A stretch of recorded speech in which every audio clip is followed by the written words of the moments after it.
Oh, hi there. You're probably wondering why I'm not standing in my usual spot.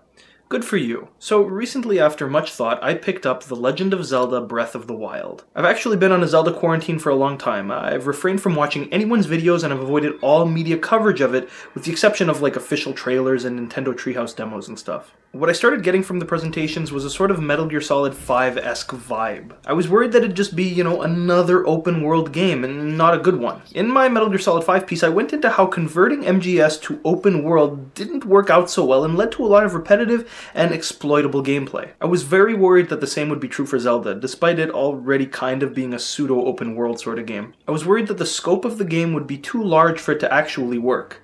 But holy crap, was I wrong. Initially, I thought if I ever were to make a video about Breath of the Wild, it would be about this. How the quality of the experience would fade off, just like Metal Gear Solid 5's did with extended periods of time. But here I am coming at it from the complete opposite angle, because today we're going to be talking about breadth. Now, full disclosure, at the time of writing this, I haven't even entered a single dungeon. My last play session, I think I was about to begin what I believe is the Water Temple, though, so you might be seeing some footage of that throughout this video, because I'm just going to record whatever the heck I do next time I play this. So, why are we talking about breadth? Well, here's the deal. Whether or not you know it, you're already familiar with the definition of breadth.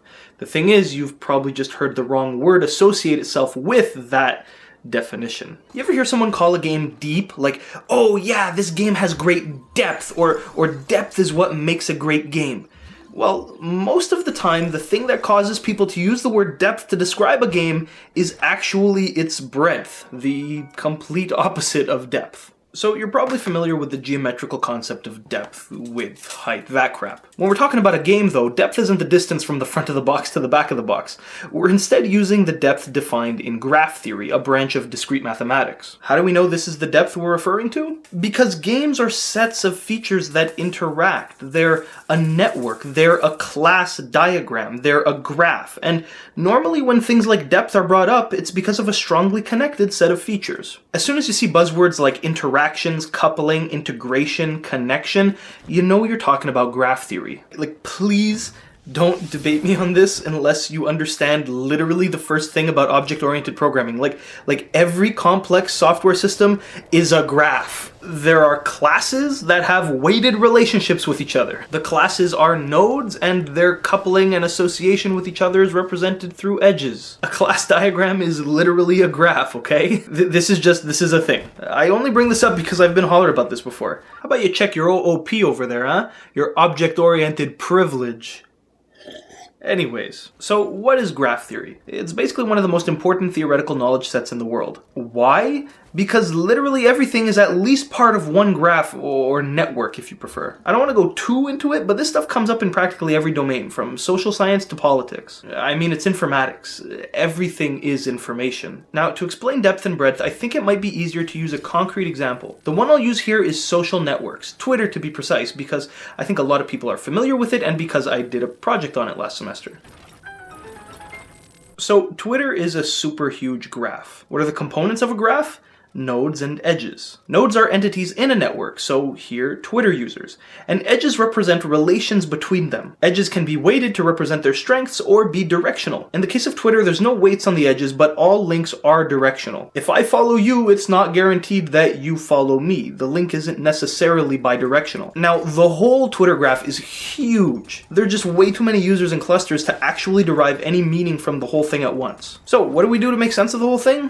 Well, we pick a starting point. So you pick a first Twitter user. In my social networks project, my Twitter account. And then this node becomes the root of a tree, a type of data structure with the same exact properties as a graph. So you go to my Twitter account and grab all of my followers. That's a tree of depth 1. Then you get all of those followers, so on and so forth for hours upon hours, because the Twitter API is as restrictive as a North Korean vacation. Now, in my project, I actually also extracted each node's followings, but let's ignore that because this is the structure I need to show you. So behold, a tree. We've got a root, we've got branches, and we've got nodes that don't branch off any further called leaves. Assuming this tree actually contains every Twitter user from that main Twitter graph, which it doesn't due to infeasibility, but assume, and assuming bidirectional edges exist so that the tree isn't infinite, this tree-shaped graph is actually equivalent to that super huge Twitter graph from before. It's just structured differently. So here's the moment you've all been waiting for, the definitions of depth and breadth. Fittingly, I'm almost done my coffee. Tasty like a tasty snack. The depth of a tree is the maximum distance from the root to a leaf node. It's the farthest chain of interactions that exists in the network. Each level of the tree increases in depth. We start at the root with depth equals 0 and increment by 1 downwards. Breadth is a little different. It's not defined for the whole graph, but instead each depth level has a breadth. The breadth of a depth level is the number of nodes within it. Oh, there you go. So what are these used for?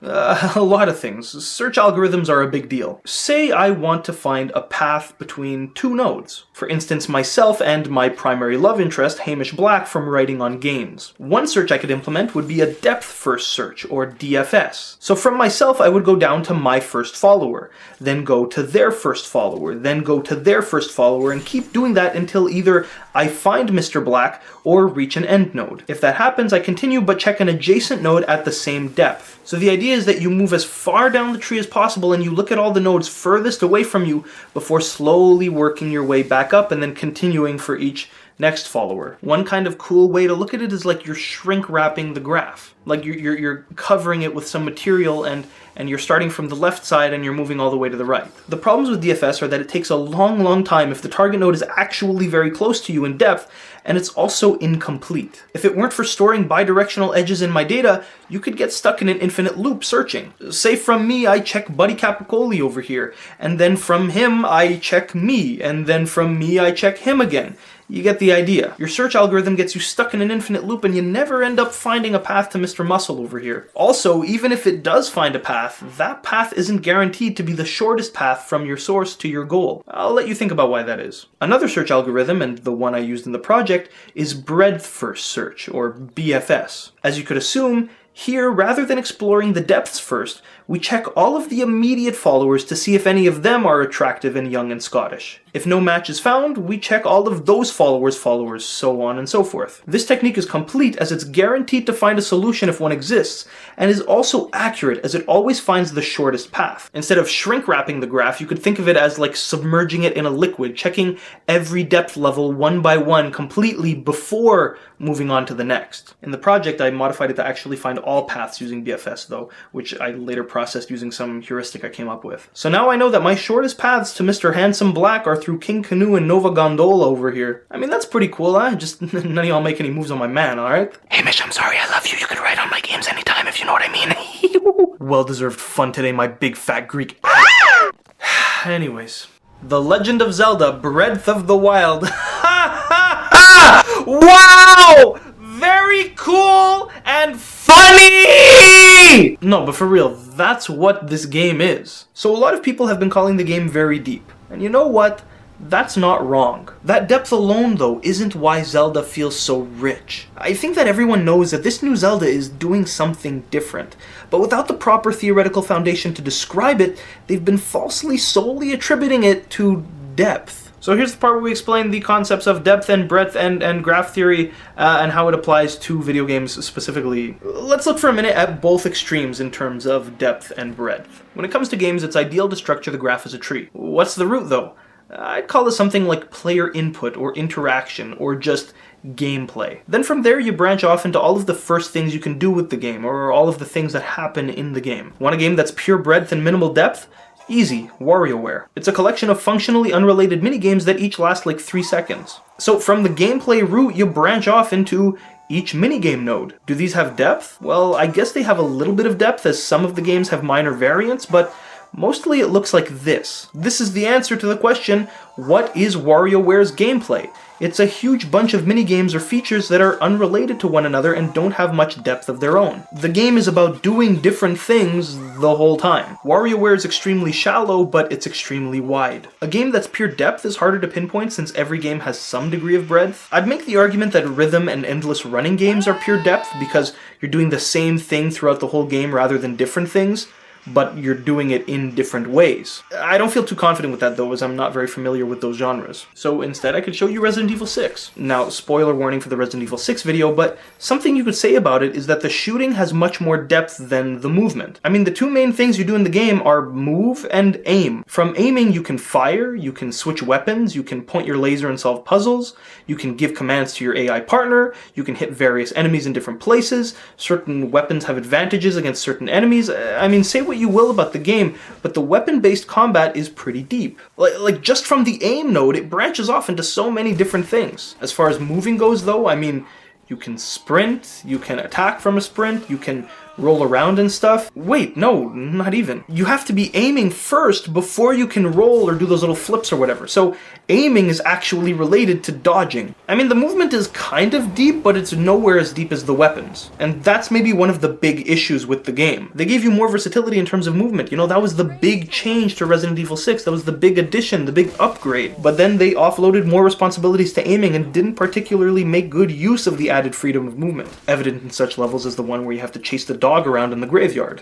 So back to Zelda. It's deep, yes, but it also has incredible breadth at every single level.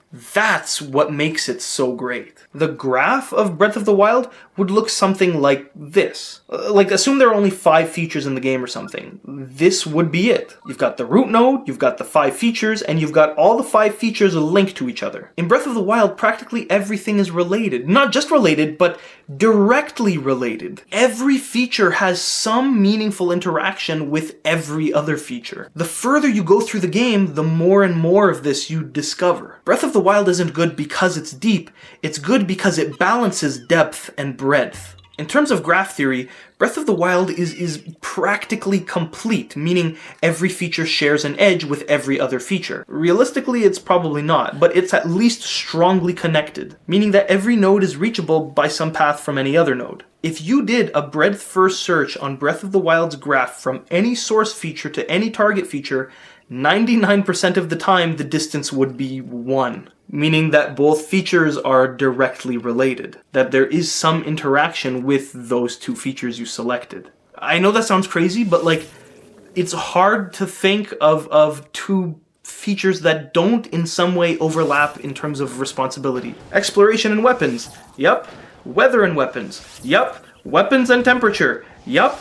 Enemies and food, yep. Yo, straight up. Enemies can go eat a fish if they're in trouble and need health. I saw this happen once on my way to the Zora domain. I'm gonna stop giving specific examples there because I don't know if I can actually capture any footage of the things I'd love to talk about, but I'll try to get at least that one. Hopefully you're seeing that right now. You're probably not though, because the game is huge. Which, as a side note, is like really good. Like when a game is so huge that it's hard to capture footage of specific examples, and you know, people like me are afraid to bring up specific things because we don't know if we'll get footage of it.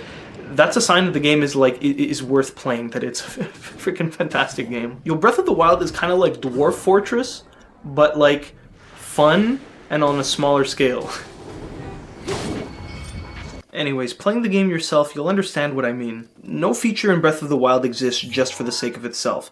It almost always exists with relation to everything else in the game, or at least most of the other things in the game. Everything has at least some level of coupling to everything else, which is awful in terms of software architecture, but necessary in order to build the sort of experience that they made. I would freaking love to see this game's class diagram. Holy crap. If you've seen the GDC presentation, Breaking Conventions with Breath of the Wild, you've probably heard the term multiplicative gameplay. That was sort of their design philosophy behind this game, and it sort of says it all right there. When you take an already working system or game and append a new node, a new feature at some level, or at a new depth, that's additive. You're adding a single unit of complexity or interaction to the system. Increasing depth is additive. When you add a new feature though and define interactions with all of the other already existing aspects of the game, that's multiplicative. You know, say a game has n features. The graph of the game has n nodes. And then E is the number of edges in the graph, or the number of interactions, what I would call the complexity of the system. For a graph with n nodes,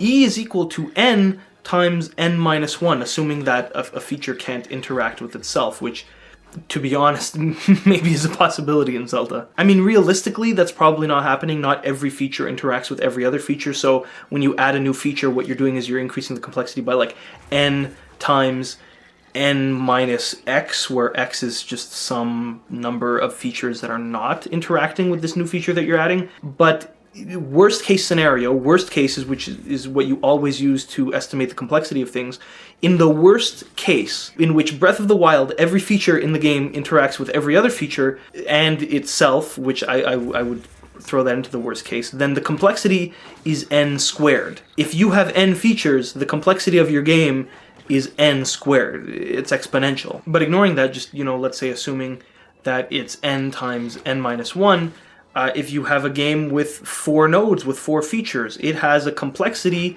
of 12. There are 12 different interactions that can happen with all of the features in the game.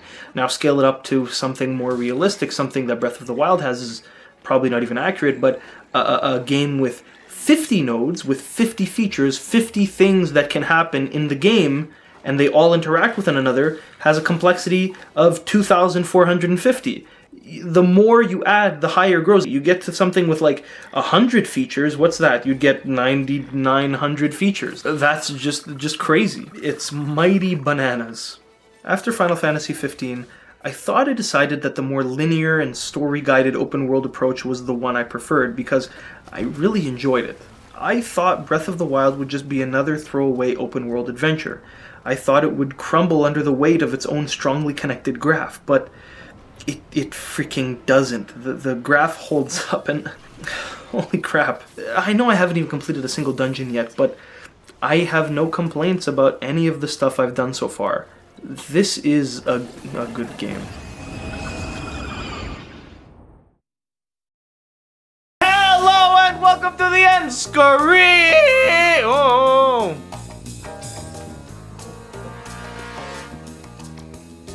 That wasn't good. I actually do not have an end screen prepared for this video. I didn't write any notes because this video just came right out of my bowels. This has kind of been a topic that's been on my mind because I was going to use this in the Resident Evil 6 video, which I did begin to pen, and I just told you, so I guess I just penned and told you. I penned and told you. Freaking kill me. Yeah, so just and I took that social network class, which was a lot of fun. That was actually a graduate level class. I dropped another class to get that because the schedule would have just been too bad, and the class that I dropped, the weight of it was just insane considering like we were doing capstone at the same time. It was just not a good idea. And it's just that I've seen a lot of critics in the game criticism YouTube sphere. I've seen a lot of people. I've also seen a lot of people use the word depth inappropriately when they really mean breadth. And it wouldn't be a big deal if like games had their own definition of depth and breadth, but they don't. The definition that people use in games when they talk about games is the definition that comes from graph theory, because they're talking about interactions between features and they're saying it's really deep, the gameplay is so deep because there's so many things you can do, but the gameplay isn't deep because there's so many things you can do. The gameplay is wide, there's a lot of breadth because of all the different things you could do. If all of those things interact with each other, then you have some level of depth, but you only see the depth through the lenses of breadth. That's basically the big point of this video, is that, and it comes down to that. It's the same sort of thing I did with that YouTube video where I tried to explain how AIs work and nobody cared because all of the big YouTubers are complaining about their ad revenue not coming in, and they're complaining that the AI system isn't, or what they don't understand is an AI system isn't working, and I tried to explain how AI systems like this work and demonstrate how it will improve in the future, and I even use the example of the transcript feature that YouTube has now that works like a freaking charm, and I explained that it's the same idea behind that. It will improve with time. Transcripts took a while to get good, but just a couple of years they were like the best. So that's the same sort of thing that happens with like depth and breadth and stuff, because a lot of people who criticize games come from different backgrounds, which is really, really good, but they don't maybe have the foundation to describe the problems they're having. Just like in YouTube, these people are entertainers. That's the thing you can't forget about some of these YouTubers, is that they ditch maybe certain paths that they can do in their lives to take on this as a career, and then they don't necessarily have the words to describe the technology that affects their lives. So that's kind of the big thing I wanted to do with this video. I wanted to kind of gush about Breath of the Wild for a bit. I wanted to show people what the proper words are to describe these sorts of things, because most people don't even know what the word breadth is. I've been making the Breath of the Wild joke since the game freaking came out. I've been making the Breath of the Wild joke, and nobody understands it. Nobody else has made a video called Breath of the Wild. I've been told by Brocky Cannelloni, freaking kill me, Bobby Broccolini, Bobby Broccoli, that Pro Jared apparently made that joke. I'm not too fond of Pro Jared. I mean, his criticisms are mostly fair. When he tries to be funny, he's really not funny, but neither am I, so I mean, what can I say? He's cool. I mean, he chilled with 3GI one time in that video, in their live action Super Smash Brothers. Yeah, so apparently he made, well, he didn't make the joke, but he said Breath of the Wild at one point, and that kind of surprises me because I thought Pro Jared's background was in theater, which is, it seems like a lot of these YouTube people are. So I didn't think he had like the theoretical foundation to use a word like that, or to even, because most people don't know. You just say that word and they're like, what? Bread? Huh? It's like, wow, very funny joke. You compared the word bread to bread. Haha, you are a very funny boy. You are clearly the first person to ever make this joke.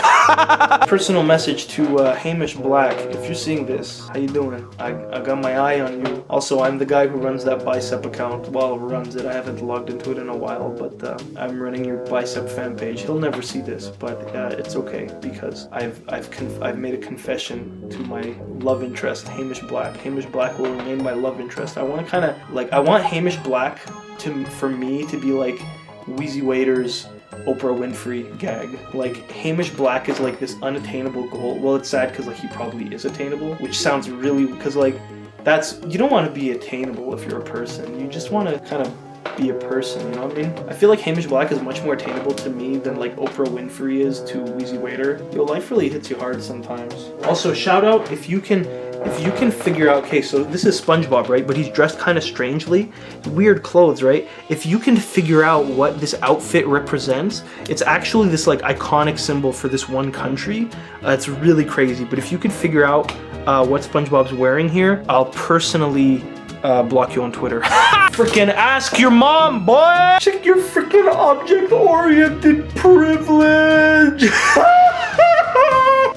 Oh, I freaking love this game. Okay, I'm gonna go record footage in the water temple now because I haven't played yet.